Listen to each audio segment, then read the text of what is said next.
चर्चा हो रही है देश में आज जो आम बजट पेश होने वाला है। इसी बीच एक बड़ी खबर, केंद्रीय वित्त राज्य मंत्री पंकज चौधरी ने बयान दिया है कि 12 बजे तक सारी चीजें सामने आ जाएगी, थोड़ा धैर्य रखिए, सारी खबर मिल जाएगी। जब उनसे पूछा जा रहा था किस बार का बजट रहने वाला है, थोड़ा आइडिया दे दीजिए, सब जानकारी अगर आप साझा कर पाए, तो उन्होंने कहा कि थोड़ा धैर्य रखिए, सारी खबर आप तक जरूर पहुंचेगी, सारी इंफॉर्मेशन आपको मिल जाएगी।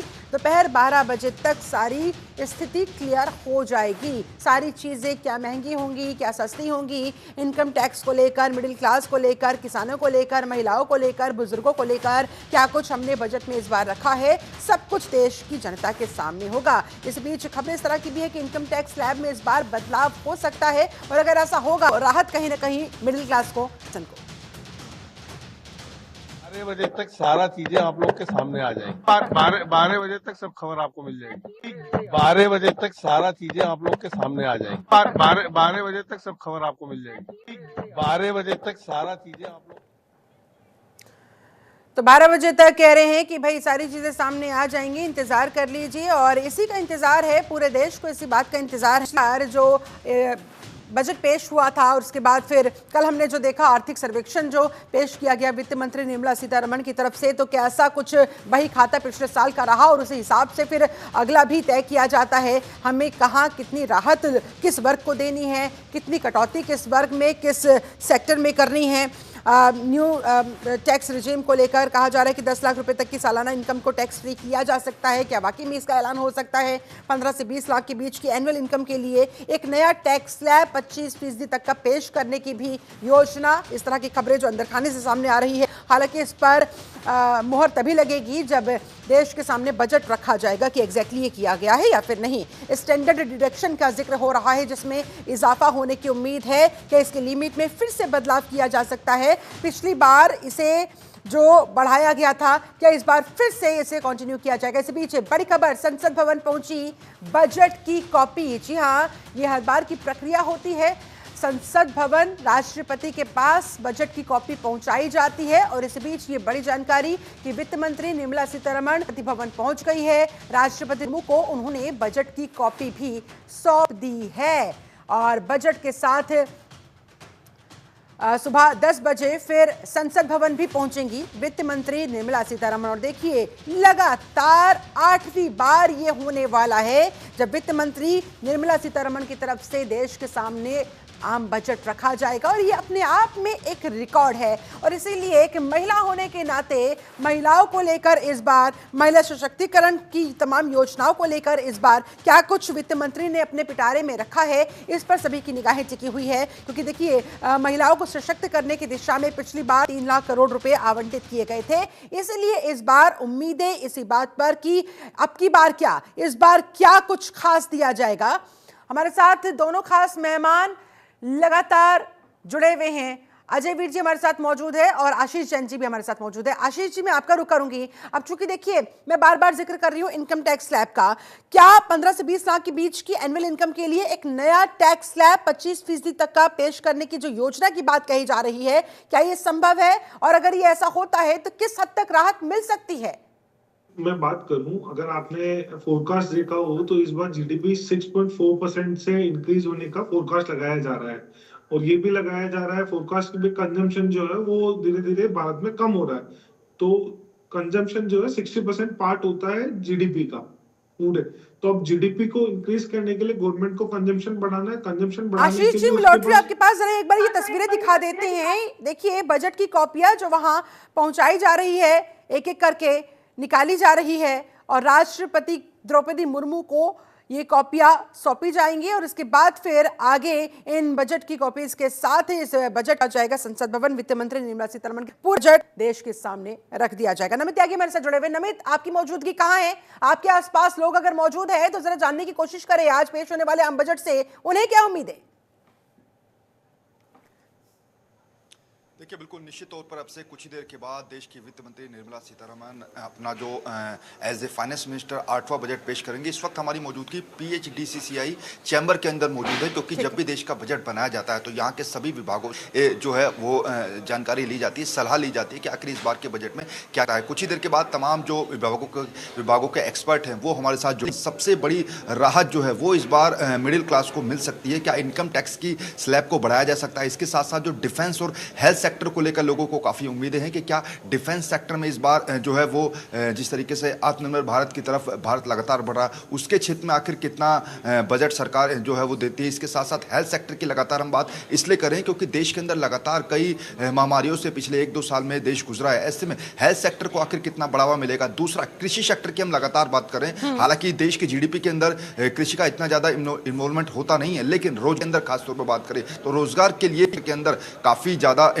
सरकार जो है बजट में इस बार तोहफा दे सकती है। इसके साथ साथ PM किसान सम्मान निधि योजना, जिसको लेकर लगातार बात की जा रही है कि 6,000 से बढ़ाकर 10 से 12,000 किया जा सकता है। इसके अलावा किसान क्रेडिट कार्ड, जिसके लिमिट अभी तक केवल 3 लाख रुपए है, उस लिमिट को बढ़ाने की बात पिछले बार के बजट में भी हुई थी, लेकिन वो लिमिट को बढ़ाया नहीं गया था। ऐसे में नमित लौटेंगे आपके पास, इसी बीच रुक करेंगे बड़ी खबर का। बड़ी खबर आपको बता दें, बजट से पहले बढ़त के साथ शेयर बाजार खुल गया है। जी हाँ, देखिए, एक तरफ तो जहां निगाहें बजट के ऊपर रहती है तो दूसरी निगाह रहती है शेयर बाजार के ऊपर, और सेंसेक्स में बढ़ोतरी दर्ज की गई है, निफ्टी में भी है। और इस तरह से बजट के पहले, बजट अभी पेश 11 बजे होगा, बढ़त के साथ जो शेयर बाजार खुला, उम्मीदें बहुत ज्यादा। सेंसेक्स में 125.66 अंकों की बढ़ोतरी इस समय देखने को मिल रही है। निफ्टी भी 23 अंकों की बढ़त के साथ खुला है। नमित, कंप्लीट करें अपनी बात। देखिए, मैं बजट के अंदर कई ऐसे डिपार्टमेंट आते हैं जहां पर किसानों को काफी उम्मीदें रहती है। जैसा मैं जिस बात के जिक्र कर रहा था, किसान क्रेडिट कार्ड, जिसके पिछली बार किसानों को काफी उम्मीद थी कि उसके लिमिट को बढ़ाया जाएगा, लेकिन पिछली बार सरकार ने बजट में उस लिमिट को बढ़ाया नहीं था। फिलहाल मौजूदा समय में किसान क्रेडिट कार्ड की लिमिट केवल 3 लाख तक है, और माना जा रहा है कि सरकार इस बार के बजट में उस लिमिट को बढ़ाकर 5 लाख कर सकती है। तो ऐसे में रियल इस्टेट सेक्टर की बात करें तो वहां पर काफी ज्यादा उम्मीदें इस बार लोगों को है। ऑटोमोबाइल सेक्टर की बात करें, अगर ऑटोमोबाइल सेक्टर में सरकार ने कुछ ज्यादा बड़े तोहफे दिए तो फिर हो सकता है कि जो इलेक्ट्रिक व्हीकल की तरफ जो देश आगे बढ़ रहा है, उस पर जो GST टैक्स लगता है उसको शायद सरकार कम कर सकती है। जिस वजह से, क्योंकि अभी अगर हम मौजूदा समय की बात करें तो अगर कोई भी इलेक्ट्रिक वाहन लेने जाता है तो उसकी कीमतें काफी ज्यादा हैं। उसके पीछे वजह यह है कि उस पर GST टैक्स ज्यादा लगता है। ऐसे में सरकार अगर EV पॉलिसी को लाना चाह रही है तो फिर GST टैक्स जो है वो इलेक्ट्रिक वाहनों पर कम लगे, जिसकी बात जो है मैक्सिमम जो लोग हैं वो इलेक्ट्रिक वाहन खरीद सके। इसलिए इलेक्ट्रिक वाहनों पर GST कम भी शायद इस बजट में सरकार कर सकती है। इसके अलावा जैसे पहले बता रहा था कि सारे पॉइंट्स आप गिनवा रहे हैं, इन्हीं पर फिलहाल उम्मीदें टिकी हुई है। नमित, आपके साथ जो इस समय एक्सपर्ट मौजूद है, जो इकोनॉमिस्ट मौजूद है, जरा उनसे बात करिए, वो क्या उम्मीदें लगाए बैठे हैं। और देखिए, स्टॉक मार्केट भी बढ़त के साथ जो खुला, यानी कि फिलहाल तो पॉजिटिव वाइब्स आ रही हैं। देखिए, बिल्कुल निश्चित तौर पर इस बार के बजट से काफ़ी उम्मीदें हैं, और हमारे साथ डॉक्टर रंजीत मेहता है, क्योंकि PHDCI चैम्बर के अंदर से भी एक्सपर्ट से लोगों से सलाह ली जाती है।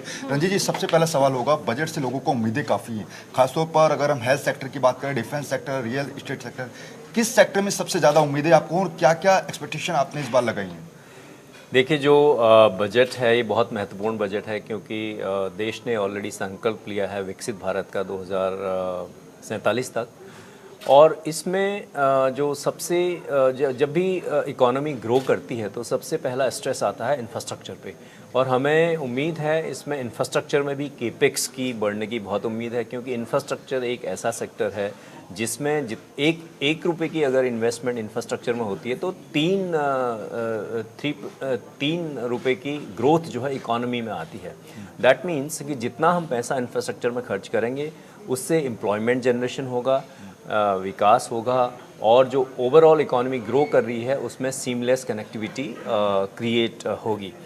और दूसरा जो महत्वपूर्ण बात है वो है MSMEs के लिए और मैन्युफैक्चरिंग सेक्टर के लिए, क्योंकि जिस तरीके से हमारे देश में करीब 6 करोड़ MSMEs हैं, और इसमें से करीब 95% माइक्रो एंटरप्राइजेज हैं। उनको हम किस तरीके से स्ट्रेंथन करें, उनकी 3 मुख्य समस्याएं होती हैं, जैसे कि एक ईजी एक्सेस टू फाइनेंस है कि कैसे उनको सही दाम पे पैसा मिले, दूसरा टेक्नोलॉजी है, तीसरा है एक्सेस टू मार्केट। ये 3 मुख्य समस्याएं हैं और जिसमें कि एमएसएमई को एम्पावर करने के लिए उनको कैसे कोलैटरल फ्री लोन दिया जाए, इसका प्राविधान बजट में ज़रूर हमें उम्मीद है आएगा। और जो तीसरी मुख्य बात है वो है एग्रीकल्चर सेक्टर। आपने इकोनॉमिक सर्वे में भी देखा कि भारत जो है दुनिया का फूड बास्केट बनना चाहता है और प्रधानमंत्री जी ने कहा है कि हर डाइनिंग टेबल पे भारत का कोई न कोई मिलेट होना चाहिए। तो आज जो है एग्रीकल्चर में भी एलाइड एग्रीकल्चर, जो नए तरीके हैं एग्रीकल्चर के, सस्टेनेबल एग्रीकल्चर की तरफ, और किस तरह हम अपने मिलेट्स को उसमें प्रमोट करें, उसके लिए प्रावधान पिछले बजट में भी था और इस बार भी हमें उम्मीद है कि इसमें होगा। जी, एक सवाल मेरा होगा, क्योंकि जब भी बजट आता है आमतौर पर जो मिडिल क्लास होता है उसकी नज़र रहती है कि इनकम टैक्स पर। क्या आपको लगता है कि इस बार इनकम टैक्स के स्लैब को और ज़्यादा बढ़ाया जा सकता है? जी, ये आपने बिल्कुल ठीक कहा। हमारे देश में इस टाइम जो इनकम टैक्स है जो कि 15 लाख से ऊपर करीब 30% का रेट है। हमने ये रिकमेंडेशन भी दी है, ये जो 15 लाख की लिमिट, इसको करीब 50 लाख किया जाए। दैट मीन्स कि 50 लाख के ऊपर जो है 30% का टैक्स लगे और उसके बीच जो टैक्स रेट्स हों वो कम हों। उससे क्या होगा कि मैक्सिमम जो लोग हैं जो कि टैक्स पे करते हैं उनको अपने उसमें राहत मिले, उनके हाथ में पैसा आए। जिन उनके हाथ में पैसा आएगा तो नेचुरली वो इकोनॉमी में कंज्यूम करेंगे और उससे जो है इकोनॉमिक ग्रोथ होगी। ऑटोमोबाइल सेक्टर की तरफ बात करें, क्योंकि इलेक्ट्रिक व्हीकल पर जो जीएसटी लगती है वो काफ़ी ज़्यादा, जिस वजह से लोग इलेक्ट्रिक व्हीकल को खरीदने से पहले काफ़ी ज़्यादा उनको सोचना पड़ता है। आपको लगता है इलेक्ट्रिक व्हीकल पर जीएसटी कम होनी चाहिए?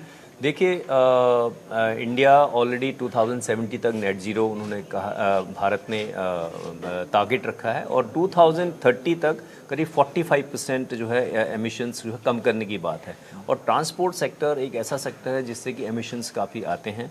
तो हमें उम्मीद है कि इलेक्ट्रिक व्हीकल्स पे ज़रूर फोकस रहेगा, उसमें टैक्स कम करने की बात है, क्योंकि जब नया नया कोई चीज़ हमें लोगों को इंस्पायर करना होता है, इनक्रेज करना होता है, तो कोई न कोई एक तरीके से एक इंसेंटिव जब तक लोगों के पास नहीं होगा तो वो उसमें जल्दी उसमें नहीं खरीदेंगे। और दूसरी मुख्य इसमें बात है चार्जिंग जो इंफ्रास्ट्रक्चर है उसको बढ़ाने की बात है, क्योंकि आप मेट्रोज़ में आप चार्जिंग इंफ्रास्ट्रक्चर फिर भी थोड़ा ठीक है, लेकिन अगर कोई हाईवे में जाए और कोई दूसरी सिटीज़ में जाए उनको किस तरीके से मोटिवेट करें, तो वहाँ पे भी जो है हमें देखना पड़ेगा कि कैसे जो है चार्जिंग इंफ्रास्ट्रक्चर का विस्तार किया जाए। ऑलरेडी गवर्नमेंट का फोकस है रिन्यूएबल एनर्जी पे, 500 गीगावाट बाय 2030 ये गवर्नमेंट का फोकस है। तो जिस तरीके से देश आगे सस्टेनेबिलिटी की तरफ बढ़ रहा है, आने वाले टाइम में जो सेंट्रल पिलर होंगे ग्रोथ के वो डेफिनेटली होगा सस्टेनेबिलिटी और दूसरा आपके सस्टेनेबिलिटी एंड इनोवेशन। ये एक बहुत मुख्य रंजीत जी, जब हर साल बजट आता है तो सरकार की तरफ से PHDCCI की तरफ से भी काफ़ी सलाह ली जाती है। इस बार आपने ऐसे क्या क्या सलाह दी हैं जिनको लेकर आप आश्वानित है कि इस बार के बजट में वो चीज़ें देखने को मिलेंगी? देखिए, सबसे पहले तो PHDCCI ने जो हमने रिकमेंडेशन दी हैं, नंबर 1 आम आदमी को इस बजट में राहत देने के लिए हमने अपने सजेशन दिए हैं कि आम आदमी के हाथ में पैसा आए, जो टैक्स जो स्लैब्स हैं उनमें थोड़ा तब्दीली लाई जाए जिससे कि आम आदमी मिडिल क्लास के हाथ में पैसा आए। दूसरा हमने सजेशन दिया है कि इंफ्रास्ट्रक्चर का जो आउटले है, जो केपेक्स है, उसको बढ़ाया जाए करीब 20% से। और तीसरा मैन्युफैक्चरिंग पे फोकस करने के लिए, जिससे MSMEs के जो कोलैटरल फ्री लोन उनको कैसे मिले, क्रेडिट गारंटी जो स्कीम है उसका सही दिशा में एक इम्प्लीमेंटेशन हो। और चौथा हमने सजेशन दिया है एग्रीकल्चर सेक्टर में, क्योंकि अभी हमारे देश की करीब 44% जो जनता है वो एग्रीकल्चर पे निर्भर है और कैसे और उसमें मैक्सिमम छोटे किसान हैं। तो छोटे किसानों को कैसे उनको टेक्नोलॉजिकल सपोर्ट दिया जाए, कैसे उनको नई नई जो बीज हैं खेती करने के तरीके उनको बताए जाएं, जिसकी पर हेक्टेयर जो प्रोडक्टिविटी है वो कैसे बढ़े। जब तक हम वो नहीं करेंगे और एलाइड जो एग्रीकल्चर चीज़ें हैं उनमें उसको। रंजीत जी, एग्रीकल्चर का आप जिक्र कर रहे हैं, लेकिन जिस तरीके से जो कृषि के उपकरण हैं उनके ऊपर महंगाई लगातार बढ़ती जा रही है, आपको लगता नहीं कि जो पीएम किसान निधि सम्मान योजना है उसमें जो 6,000 रुपये किसान को मिलते हैं उसको बढ़ाया जाना चाहिए, क्योंकि इसकी मांग पिछले साल भी हो रही थी। जी, ये एक आपका बहुत मुख्य सवाल है और बहुत इम्पोर्टेंट सवाल है। हम ये कह रहे हैं कि जो किसान टेक्नोलॉजी को यूज करें अपने खेती के लिए, उसमें राहत दी जाए। सपोज अगर कोई किसान आज 20,000 रुपये का या 1,00,000 रुपये का कोई अपना टेक्नोलॉजी या कोई चीज़ में इन्वेस्ट करता है, टेक्नोलॉजी जो कि उससे उसकी खेती में उसको करने में आसानी होगी, तो उस पे उनको सरकार को सब्सिडी देनी चाहिए। उससे दो फ़ायदे होंगे। नंबर एक, किसान उसको टेक्नोलॉजी को ले सकता है और उससे फ्यूचर में जो है वो अपनी उसकी इनकम ऑटोमेटिकली बढ़ेगी। और जहाँ तक किसान निधि सम्मान की बात है, और उस पर भी हम ने बोला है कि ज़रूर उसमें इजाफ़ा होना चाहिए, वो बढ़ना चाहिए। बट ये बहुत इम्पॉर्टेंट है कि फाइनली हम एम्पावर कैसे करें किसानों को। एम्पावर करने के लिए उन्हें लॉन्ग टर्म हमें स्ट्रैटेजी बनानी पड़ेगी। लॉन्ग टर्म स्ट्रैटेजी में क्या है कि उनको हम कैसे सशक्त करें, कैसे उनके हाथ में वो पावर दें कि आप खुद वो आत्मनिर्भर बने।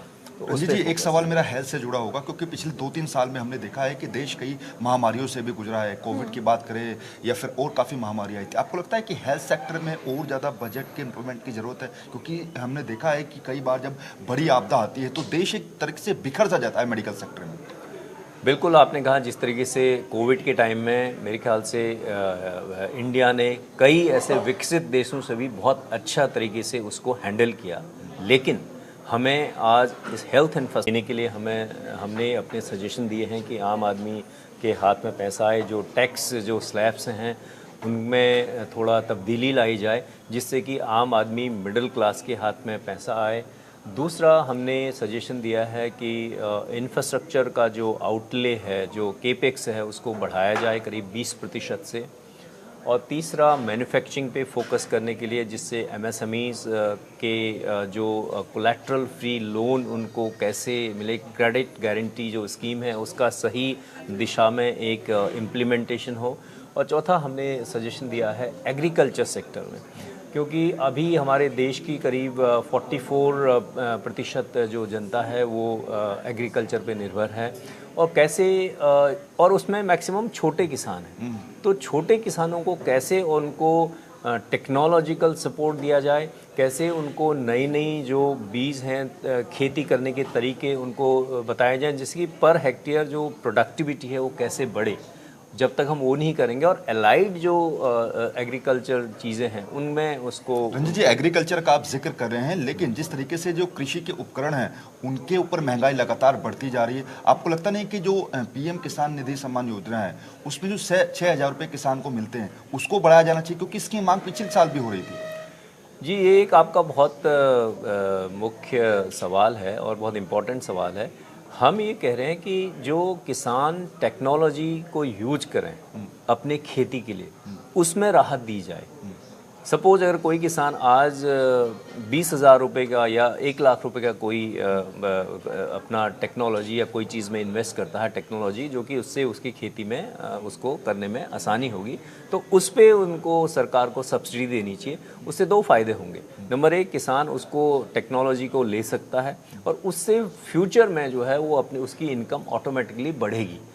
और जहाँ तक किसान निधि सम्मान की बात है, और उस पर भी हम ने बोला है कि ज़रूर उसमें इजाफ़ा होना चाहिए, वो बढ़ना चाहिए। बट ये बहुत इम्पॉर्टेंट है कि फाइनली हम एम्पावर कैसे करें किसानों को। एम्पावर करने के लिए उन्हें लॉन्ग टर्म हमें स्ट्रैटेजी बनानी पड़ेगी। लॉन्ग टर्म स्ट्रैटेजी में क्या है कि उनको हम कैसे सशक्त करें, कैसे उनके हाथ में वो पावर दें कि आप खुद वो आत्मनिर्भर बने। तो जी, एक सवाल मेरा हेल्थ से जुड़ा होगा, क्योंकि पिछले 2-3 साल में हमने देखा है कि देश कई महामारियों से भी गुजरा है। कोविड की बात करें या फिर और काफ़ी महामारी आई थी। आपको लगता है कि हेल्थ सेक्टर में और ज़्यादा बजट के इम्प्रूवमेंट की ज़रूरत है? क्योंकि हमने देखा है कि कई बार जब बड़ी आपदा आती है तो देश एक तरीके से बिखर सा जाता है मेडिकल सेक्टर में। बिल्कुल, आपने कहा जिस तरीके से कोविड के टाइम में मेरे ख्याल से इंडिया ने कई ऐसे विकसित देशों से भी बहुत अच्छा तरीके से उसको हैंडल किया। लेकिन हमें आज इस हेल्थ इंफ्रास्ट्रक्चर को और मजबूत करने की ज़रूरत है। हेल्थ में जो आउटले है वो 2% से ज़्यादा अगर हो तो उससे जो है टियर 3 टियर 4 सिटीज़ और जो लास्ट माइल में जो गांव में लोग रहते हैं उनको सुविधाएं मिलें। आज एक बहुत अच्छी बात यह है कि जो प्रधानमंत्री जो आयुष्मान भारत वो है जिसकी 5 लाख तक का इंश्योरेंस है, वो बहुत अच्छी बात है। लेकिन at the same time suppose कोई आदमी गांव में है, अब उसको आयुष्मान भारत अगर उसे कोई ऐसा इलाज कराना है तो उसके गांव में आसपास वो इंफ्रास्ट्रक्चर नहीं है, तो उसको आना पड़ेगा किसी शहर में, बड़े शहर में जाना पड़ेगा।